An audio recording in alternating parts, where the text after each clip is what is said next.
This episode was suggested by a listener, Kelsey. If you'd like to make a suggestion or just say hi, you can do so on Facebook and Instagram at Morbid Curiosity Podcast, on Twitter at Morbid Podcast, and on our website, www.morbidcuriositypodcast.com. Also, a huge thank you to Dr. Andrea Kita for helping me source some excellent scholarly articles on this topic. And hello to the whole creepy community at East Carolina University. You folks are a great bunch.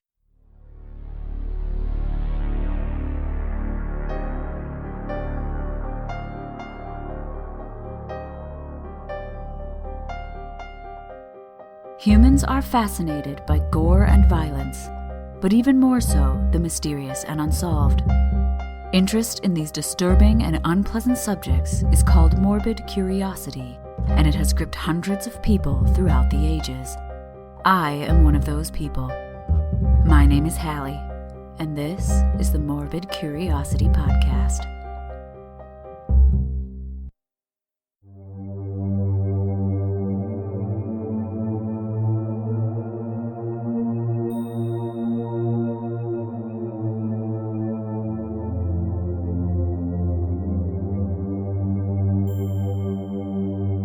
How many TV shows, films, comics, and books can you name where a double, clone, or shadow version of a main character somehow appears, either to torment them or force them to examine their own lives?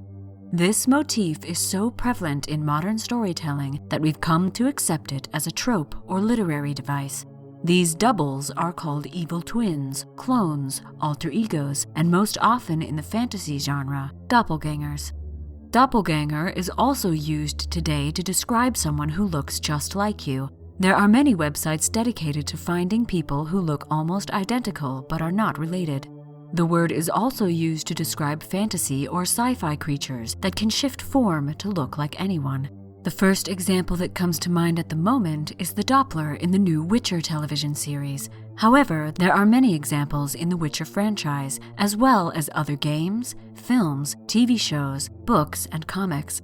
I'll go into all of these after the ad break. The word doppelganger is actually fairly recent. It was first used by German Romantic writer Jean-Paul Richter in 1796 or 1797. Romantic, in this case, means an intellectual movement that combined philosophy, science, and art, and especially in German Romanticism, wit, humor, and beauty. The movement emphasized intense emotion such as apprehension, horror, terror, and awe. Jean-Paul Richter's definition was that a doppelganger was an individual who experiences a self-reflecting encounter, or, as a direct translation, people who see themselves. The word he used was actually Doppeltgänger, which meant doublegoer, and it referred to the people who saw them, not the double itself. Doppelganger was used later in his text to describe a meal in which the first and second courses are served at the same time. The concept of a supernatural exact double became hugely popular in literature, especially German Romantic literature in the 19th century. Many versions of the supernatural double began to appear. Most were thought to precede some sort of disaster or death, but other times they could bring good luck. In 1815, E.T.A. Hoffmann published a novel called The Devil's Elixirs, which features a doppelganger who is out to kill the main character or protagonist and ends up driving him mad. This is the version of the doppelganger that most modern sci-fi and fantasy literature draws on. Catherine Crowe's 1848 book, Night Side of Nature, brought the word to English-speaking populations, and the doppelganger became well known as a supernatural double or ghost of a living person that often served as an omen of death or harbinger of bad luck. Since then, the doppelganger has become a literary motif in almost every genre, from romance to science fiction, but it's especially popular in horror. In Western and Russian folklore and literature in the 19th and 20th century, doppelgangers became lookalikes, ghostly counterparts of living people. Seeing a friend or relative's doppelganger was a warning of impending illness or danger for that person, while seeing your own doppelganger was an omen of death. While the doppelganger became popular during this time, the concept of a supernatural double is ancient and appears in the mythology and folklore of cultures all over the world. Versions of the double include divine twins, dualistic siblings, good and evil counterpart gods, and many more. The concept of good and evil twins is noted as far back as the 5th century BCE in an ancient Iranian religion called Zoroastrianism. Angra Mainyu, or Ahriman, represented evil thought and destruction, and was the adversary to Ahura Mazda, who represented wisdom, good, and creation. This type of dualism is common in more ancient versions of the double. The Epic of Gilgamesh, written in Akkadian in the 2nd century BCE, features Enkidu, a sort of alter ego to Gilgamesh, a double that looks just like him but has the exact opposite personality. I'll get into alter egos and the psychoanalytic approach to doppelgangers in a moment. Enkidu was created by the gods to challenge Gilgamesh's aggressive behavior, but instead the two became good friends. Instead of killing him, Enkidu tempered Gilgamesh's behavior. During the Old Kingdom period in ancient Egypt, which began in the 3rd century BCE, the concept of the Ka, or spirit double, was described in the pyramid texts, burial and ritual guides for the pharaohs. The ancient Egyptians believed that the human personality had many facets. In life, the person was a single complete entity, but if they led a virtuous life, they could access a multiplicity of forms, such as the Ka in the afterlife. This spirit twin was believed to have the same memories as the original individual. In some cases, these forms could be employed to help or hinder the living. For example, in the Egyptian version of the story of the Trojan War, instead of Helen, her Ka was sent. The Ka was such a perfect replication of Helen that it fooled everyone, and the war was averted. A similar spirit, called Aphilja, is known in Old Norse mythology from around the 9th century CE. Aphilja was an exact supernatural double or apparition of a living person. Seeing one was thought to be an omen of death for the person it represented. However, they were most often seen not by the person they looked like, but that person's family or friends. Filja were more like an alter ego figure than an exact duplicate, and were usually also in animal form. They were also almost always female. Originally one of the Filja, the Vardige, or spirit predecessor, emerged in Norse mythology sometime between the 5th and 15th century. Tales of this creature typically include déjà vu-like instances, but in reverse, where the spirit double, which mimics the real person's appearance, voice, scent, and even their footsteps, precedes them in a location or activity. Witnesses of Vardiges believe they have seen or heard the person arrive before they actually do. This is a little different from a doppelganger and is much less sinister in nature. It has been likened by some folklorists to a phantom double or form of bilocation. In Finnish folklore, the spirit double is known as an Ettäinen. An Ettäinen is a type of Haltija, or guardian spirit. Everyone has a Haltija, but Ettäinens are impressions of a person that go ahead of them and do things that they will do later in life or later in time.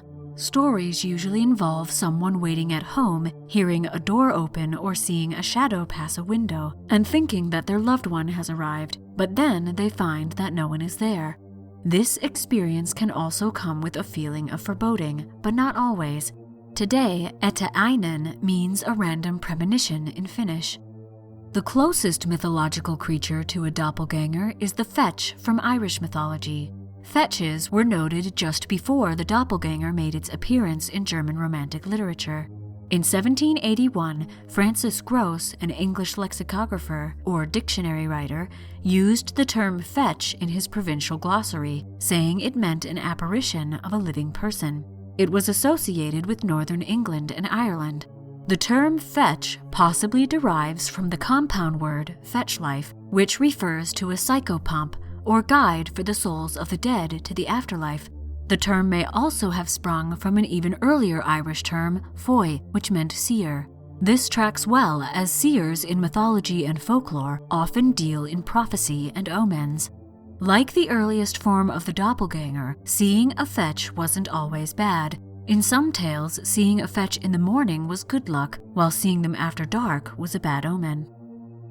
Around the same time, but in England and Scotland, the word wraith was used to describe the same type of creature, an apparition of a living person.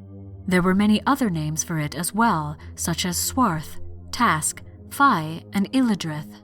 Again, these are most often seen by friends and family members of the person the apparition represented. The stories usually go like this. Someone sees a transparent version of their friend or family member. It usually fades away before interacting with them, but gives them such an ominous feeling that they go in search of the real person, only to find that that person is in danger or very ill. After Jean-Paul Richter used the term in 1797, doppelganger went into use all over Europe, not as a folkloric concept, but a literary one.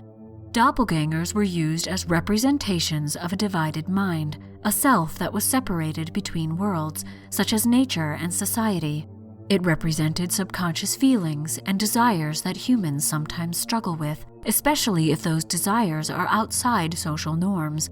The doppelganger was also used as an omen of death or destruction, as giving in to repressed desires had consequences in most literary works. This motif of the doppelganger as a representative of the subconscious likely became popular due to the scientific elements of the Romantic intellectual movement. Part of this was the rise of the moral treatment movement and psychoanalysis, which explores the first scientific ideas about consciousness and the self. Psychoanalysis was established in the early 1890s by Austrian neurologist Sigmund Freud and the clinical work of Joseph Breuer, a neurophysicist. In the early 1910s, Carl Jung, a Swiss psychoanalyst, elaborated on the concept of the self and proposed that the central concept of analytical psychology was individuation, the lifelong psychological process of differentiation of the self out of each individual's conscious and unconscious elements. Jung also created some of the best-known psychological concepts, including the idea of archetypes, collective unconscious, and extroversion and introversion. Using these new tools, Otto Rank, a German psychoanalyst, wrote the first in-depth study of the doppelganger in literature in 1925. He used psychoanalysis as a basis for understanding it. Most researchers who study the double or doppelganger also use this method. We will look at the psychoanalytical version of doppelgangers as well as how they are used in literature and modern media. But first, let's pause for a word from our sponsors.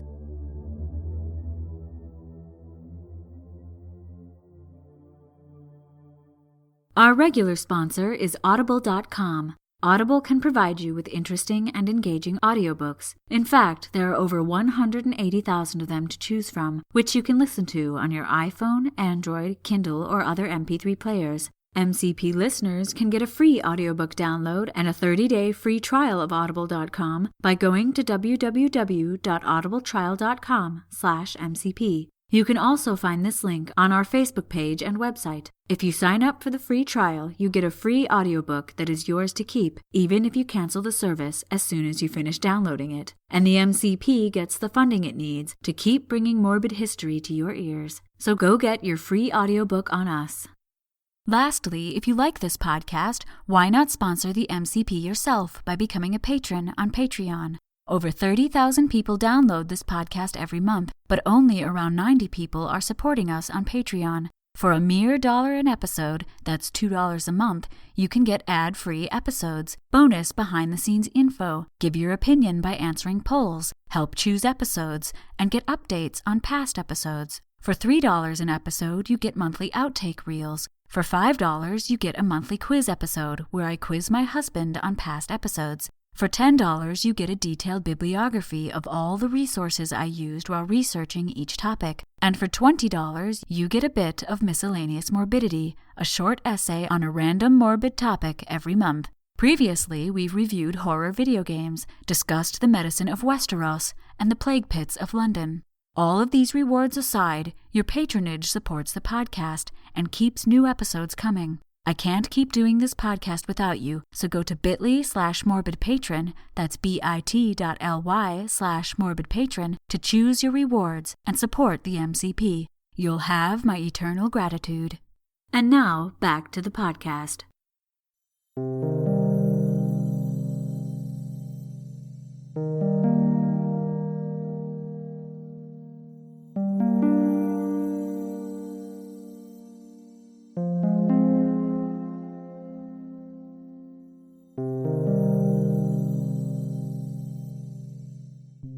While seeing a doppelganger isn't always bad luck or an omen of death, most experiences described in German Romantic literature where they first became popular were negative and supernatural.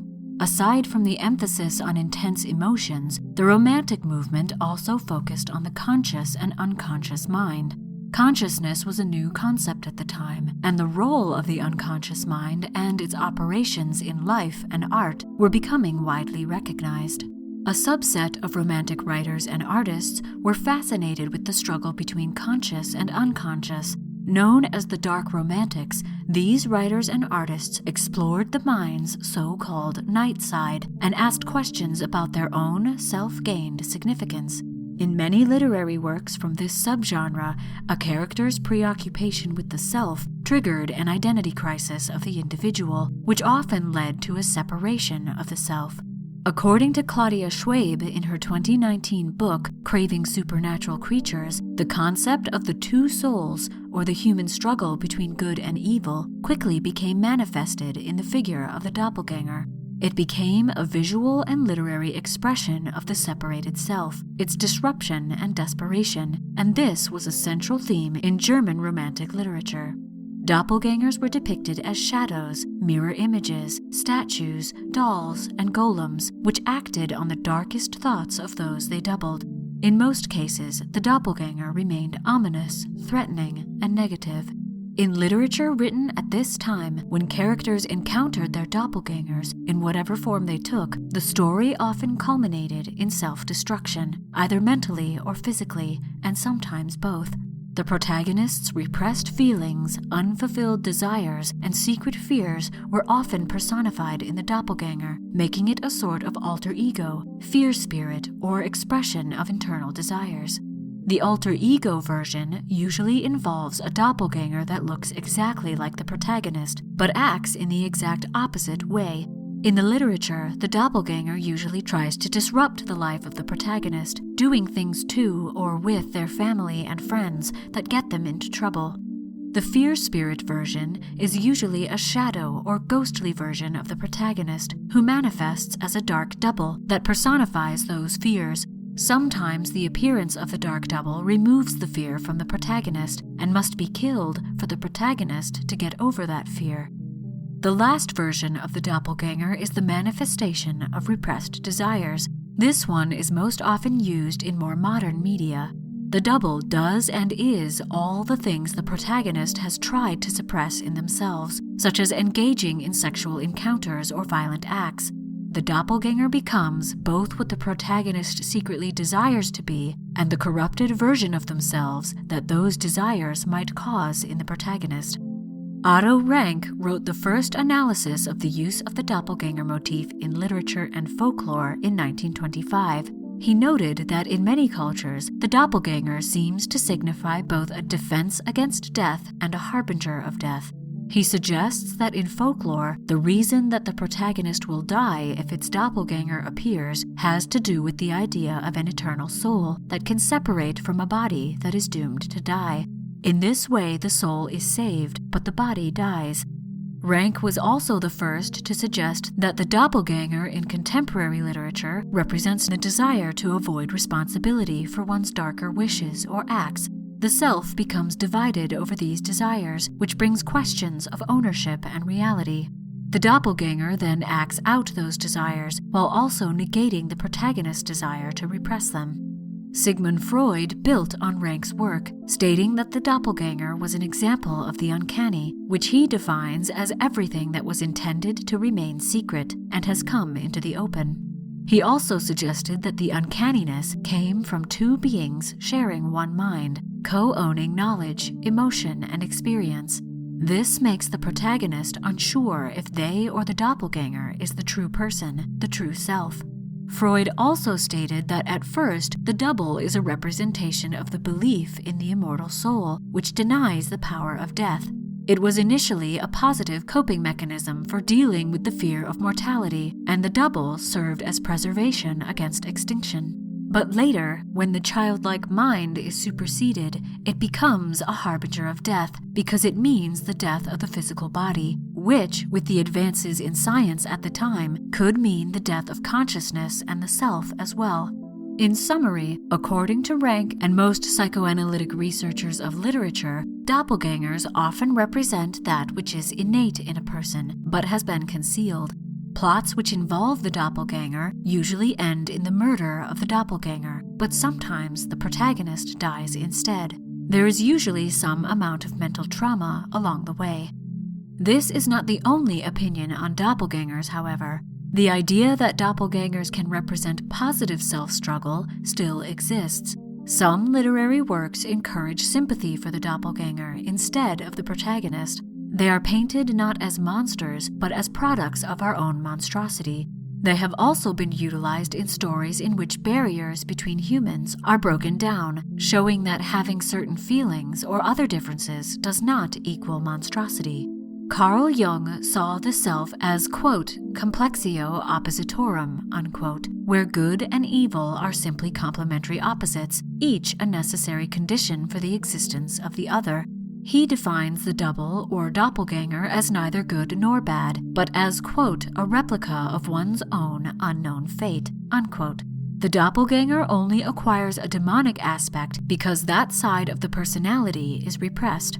In his concept of archetypes, or universal archaic patterns and images that derive from the collective unconscious, the shadow represents the personal unconscious as a whole and embodies the values which are opposite those held by the conscious personality. In this way, the shadow often represents one's dark side, those aspects of oneself that exist but which we don't acknowledge, or aspects with which we don't identify. Professor Veronica Shanos argues that the doppelganger motif in literature represents a fantasy illusion of another world, identical yet opposite. This creates a space to express the lived experience of women and envision the feminist change necessary to improve those experiences. For example, the female doppelganger may step out of the protagonist's assigned traditional role, refusing to be hidden away, which is empowering for many women. This can also be applied to other oppressed and minority populations. For more on her theories, check out her book, Fairy Tales, Myth, and Psychoanalytic Theory, Feminism and Retelling the Tale. Today, over 200 years after the German Romantic authors wrote of the doppelganger, the motif can still be found in almost every genre of Western media production. Doppelgangers are most heavily used in the science fiction and fantasy genres, from film to role-playing games, as creatures, clones, magical illusions, and shadow copies. Most times, the negative self-struggle version of the doppelganger is used, but the less negative, sympathetic character is also still present. Doppelgangers, or some version of the double, have featured prominently in television shows like The Vampire Diaries, Twin Peaks, Supernatural, and Grimm. They also feature in films like Us, Vertigo, and The Prestige. Clones, evil twins, or fantasy creatures are often employed instead of the doppelganger, but the theme of negativity and struggles with identity is consistent with the motif. Shadow doubles appear in many video games, such as The Legend of Zelda, the original Tomb Raider game, and its remake Tomb Raider Anniversary, Super Mario, Metroid Prime, Sonic the Hedgehog, and Kingdom Hearts.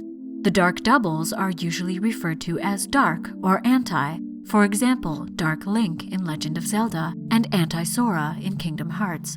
Comic books are full of dark doubles, clones, and doppelgangers. Some examples are Bizarro, the dark and twisted clone of Superman, Devastation, the dark version of Wonder Woman created by Kronos, and Onslaught, who was created when the consciousness of Professor Xavier and Magneto combined accidentally when Xavier tried to shut down Magneto's mind in the X-Men.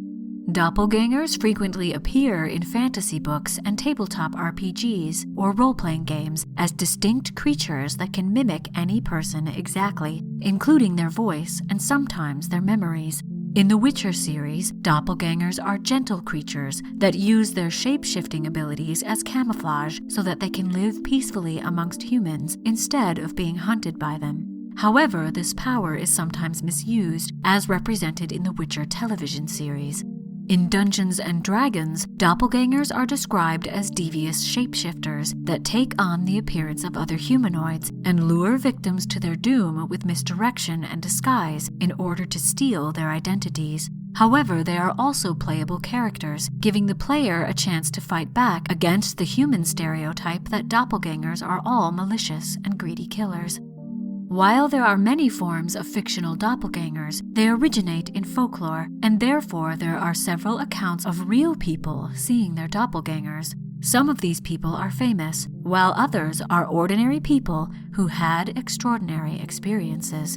One of the more famous stories of multiple people seeing a doppelganger of someone known to them occurred during the reign of Catherine the Great, Empress of Russia between 1762 and 1796.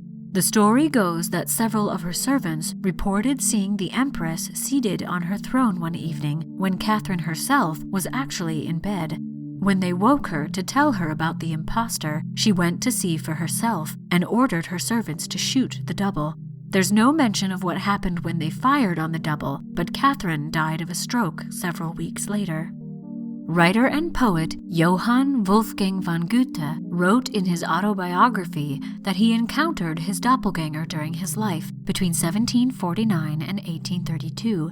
He alleged that he was headed by horse to Drusenheim and came across an exact double of himself, also on horseback, but heading in the opposite direction. The only difference between them was that the doppelganger had on a gray suit trimmed with gold. 8 years later, von Goethe happened to be traveling the same road, again on horseback. He suddenly realized he was wearing the exact same gray suit with gold trim that his ghostly double had been wearing all those years before. One of the most commonly cited encounters comes from American writer Robert Dale Owen, an American social reformer and spiritualist who recorded a story told to him by Julie von Guldenstube, the second daughter of the Baron von Guldenstube, a prominent 19th century spiritualist.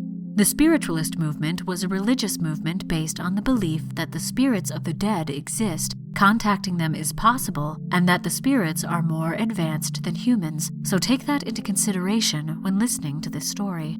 According to Owen, in 1845, when Julie was 13, she attended an exclusive girls' school near Valmar in what is now Latvia. One of her French teachers was 32-year-old Emilie Segui. Segui soon became the object of rumor and odd speculation, as it seemed she had a double that would appear and disappear in full view of the students. Her students first spotted the shadowy double when Segui was teaching class. The double appeared next to her as she wrote on the board, imitating her movements. On another occasion, while the teacher was working in the school garden, the double appeared in the classroom and seemed to stare out at all the students. Some students tried to touch the ghost-like figure, but their hands passed through it instead. Allegedly, they reported feeling a sort of thick material when they touched the double. The teacher was said to feel drained and helpless at the time of these sightings. In his 1926 book, Abraham Lincoln, The Prairie Years, Carl Sandburg recorded that sometime in 1860, shortly after Abraham Lincoln was elected as President of the United States, he claimed to see a duplicate of himself in a mirror. He said the duplicate looked remarkably weaker and paler. This incident occurred twice. Lincoln's wife, Mary Todd, supposedly interpreted it as a bad omen, suggesting Lincoln would serve 2 terms as president but not make it to the end of his second. This story was found to be adapted from another book, Washington in Lincoln's Time, published in 1895 by Noah Brooks. Brooks claimed that he had heard the tale from Lincoln himself on the 9th of November, 1864, at the time of his re-election. Brooks also claimed that the story was confirmed by Mary Todd. This is likely an apocryphal story told after Lincoln was assassinated at the start of his second term. Mary Todd was a believer in the supernatural and a spiritualist. Lincoln himself was also possibly quite superstitious. On top of this, older mirrors can occasionally produce double images, so the story should be taken with a grain of salt. Modern psychologists have identified several neurological conditions which can cause hallucinations of seeing yourself from a distance. These are called autoscopic hallucinations. One type in particular, haeatoscopy, is when a person hallucinates their own image at a distance. This type of hallucination can occur due to drug use, sleep disturbances, schizophrenia, epilepsy, and sometimes general anesthesia. The most uncanny part of these hallucinations is that most patients see themselves, but the image is not mirrored, which is the only way people can see themselves in reality outside of photographs or videos. The double also seems to have a presence and often has a strong emotional impact on the person experiencing the hallucination. The theory for these hallucinations is that there is some type of disruption in the area of the brain that integrates sensory signals like touch, vision, and where the body is in space. This location is called the temporoparietal junction, and it also processes signals from inside the body. Issues with this area can also cause other autoscopic hallucinations, such as out-of-body experiences.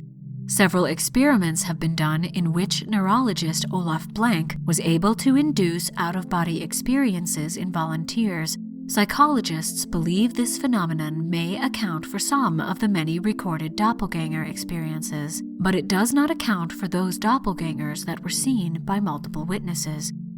Despite its prevalence, the doppelganger remains a mysterious figure in folklore, literature, art, media, and psychology.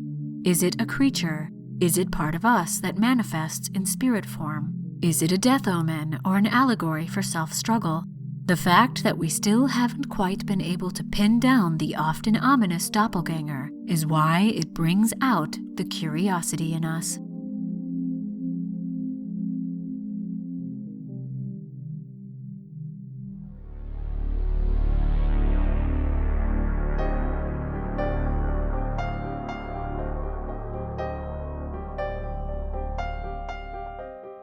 The Morbid Curiosity podcast was produced by H. Lloyd.